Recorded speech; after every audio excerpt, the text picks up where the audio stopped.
मेरा नाम है डॉक्टर शहबाज मोहम्मद ख़ान और मैं एक इंटरवेंशन रेडियोलॉजिस्ट हूँ मैक्स हॉस्पिटल लखनऊ में।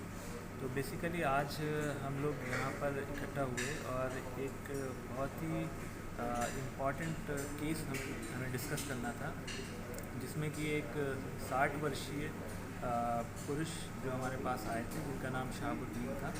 उनकी पैर की नस में पैर की नस ब्लॉक होने के कारण उनका पैर काला पड़ने लगा था, उसमें सेंसेशन ख़त्म होने लगी थी और उसमें मूवमेंट भी जाने लगा था और उनको बहुत सीवियर पेन था। इतना पेन था जैसे कि एक डिलीवरी के टाइम महिला को जैसा पेन होता है वैसा पेन था उनको।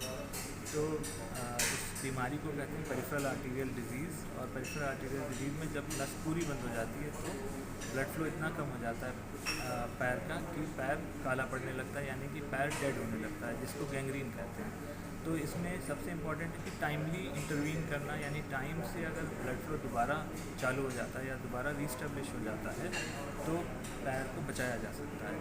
तो इसमें सही समय पे अगर मरीज़ आ जाए तो हम लोग उसकी नस को बैलूनिंग या स्टेंटिंग के माध्यम से, जैसा कि इन पेशेंट में हम लोगों ने स्टेंटिंग के माध्यम से ब्लड को दोबारा चालू किया उनकी नस को, और उनका पैर बच गया। आज वो चल कर हमारे पास आते हैं। तो बेसिकली हमें ये मैसेज देना है कि जिस प्रकार से हार्ट के लिए हमारी सोसाइटी में इतनी अवेयरनेस है कि हार्ट की नस बंद हो जाती है, हार्ट अटैक पड़ता है, तो फ़ौरन पेशेंट्स प्रॉपर डॉक्टर से सलाह लेते हैं और ट्रीटमेंट करते हैं, वैसे ही पैर की नस भी इम्पॉर्टेंट है। PAD यानी पेरिफेरल आर्टीरियल डिजीज़ भी उतनी ही इम्पॉर्टेंट है, क्योंकि इस प्रोसीजर के माध्यम से, यानी इंटरवेंशन रेडियोलॉजी के जो प्रोसीजर्स होते हैं जिसमें कोई चीरा टाका नहीं लगता है, केवल एक पेन की नोक के छेद के बराबर छेद करके नस में और तार डाल के उसके ऊपर बैलून फुला के या स्टेंट से नस को खोला जाता है। तो ये काफ़ी सेफ़ होता है और काफ़ी क्विक होता है, इसमें कोई जनरल एनेस्थीसिया नहीं दी जाती। तो इस प्रकार का ट्रीटमेंट मैक्स हॉस्पिटल में उपलब्ध है और इस प्रकार के पेशेंट्स हमारे पास आकर ट्रीटमेंट ले सकते हैं। सर, पैरों में नसें ब्लॉकेज होती है, उसकी मेन वजह क्या है? इसमें 4-5 जो वजहें हैं। सबसे इम्पॉर्टेंट है कि स्मोकिंग और तंबाकू का सेवन, ये दो सबसे ज़्यादा कॉमन कॉज हैं जो हमारे पेशेंट थे, इनमें भी यही कॉज था। इसके अलावा high blood pressure, high sugar या कोलेस्ट्रॉल लेवल या लैक ऑफ एक्सरसाइज, ये सारे कारण होते हैं पैरों की नसों में कोलेस्ट्रॉल प्लास का बनना और वो बंद होने का। Thank you sir.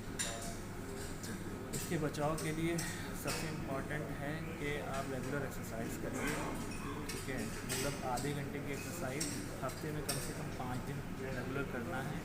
सेकंड है कि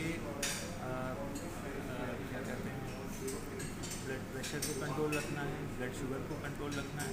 स्मोकिंग छोड़ देना है। आज ही आप अपनी स्मोकिंग क्विट कर लीजिए, टोबैको छोड़ दीजिए। ये सारी चीज़ें अगर आप छोड़ देते हैं तो आपका रिस्क काफ़ी कम होता है। सर, वेट बढ़े होने से भी इसके ऊपर कोई असर पड़ता है? वेट बढ़े होने से भी डायरेक्ट असर तो नहीं होता है, बट बड़े वेट की वजह से शुगर हो सकती है, बड़े वेट की वजह से चलने फिरने में परेशानी हो सकती है, फिजिकल एक्टिविटी कम हो सकती है या BP बढ़ सकता है। तो इनडायरेक्टली बड़ा वेट भी इसको कॉज करता है। Thank you sir.